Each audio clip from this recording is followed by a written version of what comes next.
घर लौट आया, लेकिन अब वह बैसाखी के सहारे भी खड़ा नहीं हो सकता था। बच्चों की जिम्मेदारी और घर का खर्च सब माया पर आ गया। माया ने हिम्मत की और खेत जाने लगी। सुबह से शाम तक धूप में तपती हाथों में छाले पड़ जाते, लेकिन वह नहीं रुकी। जब पहली बार वह बाजार में सब्जी बेचने गई तो गांव के लोग बातें बनाने लगे। अरे अब औरतें भी सब्जी बेचेंगी। बेचारी का पति अपाहिज हो गया, अब यह क्या कर सकती है। लेकिन माया ने किसी की परवाह नहीं की। वह सब्जी बेचती रही, बच्चों के लिए 2 रोटी कमाने के लिए। पर गर्मी दिन पर दिन बढ़ती जा रही थी। जमींदार ने अपने तालाब से पानी देने से मना कर दिया। खेत सूखने लगे। हे महादेव, अब अगर पानी नहीं मिला तो हमारी मेहनत बर्बाद हो जाएगी।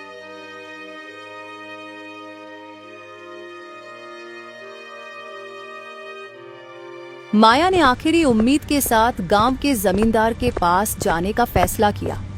वह उसके बड़े से महलनुमा घर के दरवाजे पर पहुंची और धीरे से दरवाजा खटखटाया। कौन है? आता हूँ। जमींदार साहब, कृपा करके हमें अपने तालाब से थोड़ा पानी लेने दीजिए, हमारी फसलें सूख रही हैं। माया, इस साल बहुत गर्मी है, अगर मैं अपना तालाब सबको दे दूंगा तो मेरा खुद का क्या होगा? माया की आंखों में आंसू आ गए। साहब, अगर खेत सूख गए तो मेरे बच्चे भूखे मर जाएंगे, कम से कम थोड़ा पानी तो दे दीजिए। लेकिन जमींदार टस से मस नहीं हुआ। तो हमने क्या जिंदगी भर पानी देने का ठेका ले रखा है? चली जाओ यहाँ से दोबारा, फिर कभी पानी के लिए यहाँ मत आना। माया का सिर झुक गया। वह चुपचाप वापस लौट गई। थकी हारी माया अपने पुराने सूखे कुएं के पास जाकर बैठ गई। तभी कुएं से आवाज आती है, कोई मुझे कुएं से बाहर निकालो, मैं कुएं में गिर गया हूं, मेरी मदद करो। जैसे ही यह आवाज माया ने सुनी, वह तुरंत कुएं के अंदर देखी कि एक साधु बाबा कुएं में गिरे हैं। फिर माया ने रस्सी डालकर साधु बाबा को कुएं से बाहर निकाला। बेटी, तुम्हारा बहुत बहुत धन्यवाद, तुमने मुझे इस कुएं से बाहर निकाला। मैं कब से इस कुएं में ही गिरा हुआ था, पर किसी ने मुझे इस कुएं से नहीं निकला। पर बेटी, तुम इस कड़कती धूप में इस सूखे कुएं के पास क्या कर रही हो? तुम्हारे चेहरे से साफ दिख रहा है कि तुम बहुत परेशान हो। मुझे बताओ, हो सकेगा तो मैं मदद करूंगा। मैं आपको क्या ही बताऊं बाबा, मेरी जिंदगी में बहुत कष्ट है। मैं सब्जी बेचने का व्यापार करती हूँ। मेरे कुएं सूखे होने के कारण मैं जमींदार के तालाब से पानी लिया करती थी, पर उन्होंने पानी देने से मना कर दिया।